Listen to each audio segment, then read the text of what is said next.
Hi, QO History Department. It's your favorite C average student, Jamie Elder. So basically, I saw the assignment, the study of art and music, and went, nope, comedy. So I hereby present to you the history of comedy.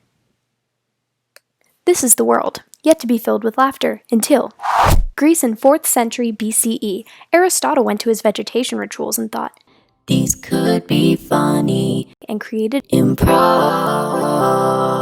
This tradition of comedic improv got passed down until poets decided to write them down. Around the same time, comedy's good friend tragedy came along and said, Hey, I'm better than you. What? No, you aren't. Yeah, I am. Watch me. And was reflected as that tragedy imitates men who are better and comedy imitates men who are worse.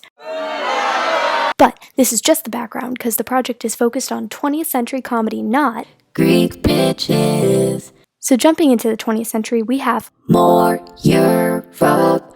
Now, where we left off, tragedy and comedy were separate from one another, deeming one better than the other, but now they decided to merge into tragicomedy. This was based off of Greek ideals of the two genres in Shakespeare's Commedia dell'arte, which was one of the first forms of theater-based comedic performances. Though it emerged in France, tragicomedy flourished in England. Samuel Beckett and Eugene Ionosa were very successful playwrights for merging comedy and tragedy into their plays. These two focused their dialogue to convey comedic effect.